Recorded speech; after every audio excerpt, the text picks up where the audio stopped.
Kamal Ahmed there. Well, let's return to the issue of the US Navy sailors now released by Iran and the resolution of that rather tense moment. We can speak to Arash Aramesh, a national security analyst focusing on Middle East and the Persian Gulf. He joins us from our studio in Los Angeles. Thank you so much for being with us. The suggestion is that this all was handled very smoothly and calmly.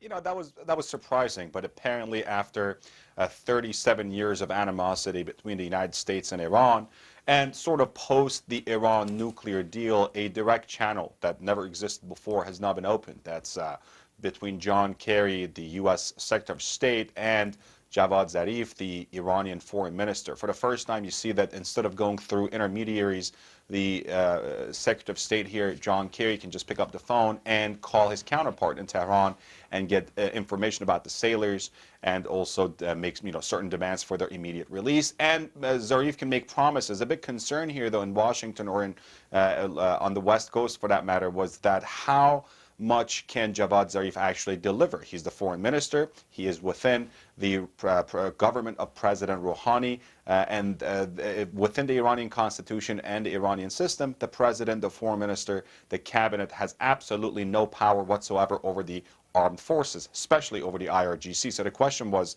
Javad Zarif's promises, how much will Ayatollah Khamenei, the commander-in-chief, the supreme leader, will deliver through his IRGC forces who actually captured these sailors in the Persian Gulf.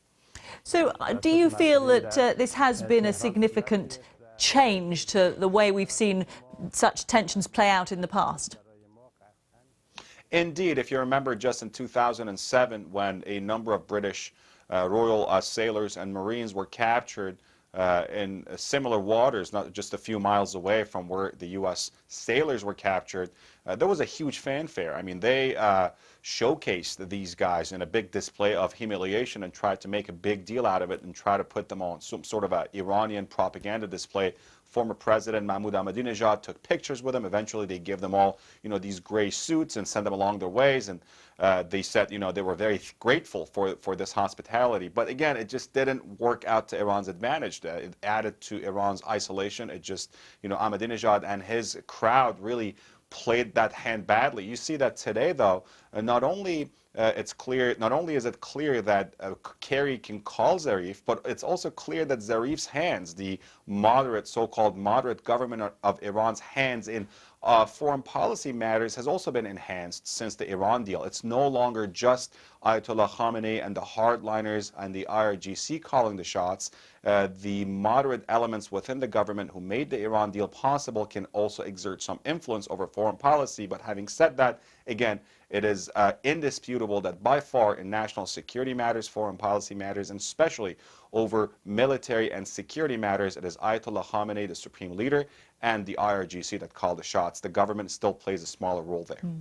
But given that this has been smoothed out relatively quickly, do you think the way is now clear for the horse trading, essentially, the issue of Iran's nuclear activities as against the promise of lifting sanctions? Do you think all of that is now ready to move forward as planned? Well, so far so good, yet there's going to be a lot of challenges and a lot of obstacles on this road. The big difference between the Iranian side and the American side is on this side, our president, the Secretary of State, the Secretary of Energy, the guys who actually signed the deal are also in charge of carrying out the deal. Now, there may be some headwind given who's going to take over the White House come January 21st, 2017, but for the most part, people who make promises on this side are the ones who have to actually carry it out. It's not the case in Iran. The government of President Rouhani and the foreign minister Zarif, who actually made promises, reached a nuclear agreement with the blessing of Ayatollah Khamenei, are not necessarily the guys and gals who are going to carry this deal out. It's the IRGC who's going to do it, and the IRGC, as you know, has its very hardline elements that not only view the U.S. as the enemy, but also view anti-Americanism as the ideological linchpin of the Islamic Republic of Iran. So we're not talking about a unified government. I think what happened last night is a clear example that even within the hardline elements of the regime, there are many cleavages from around 2 a.m. or 1 a.m. California time all the way till 5 a.m., we got so many different mixed messages. The commander of the IRGC, Islamic Revolutionary Guard Forces Navy, said, well, I don't think they're going to be released. Then he said they might be released. Spokesperson for the IRGC said they're being interrogated. I'm talking about U.S. sailors. We got 4 or 5 different messages coming from Tehran, and then eventually they released them all. Probably chain of command, ending with Ayatollah Khamenei at the very top, gave that order. So you see, we're not talking about a completely cohesive, unified, united, and one-faceted government or regime here.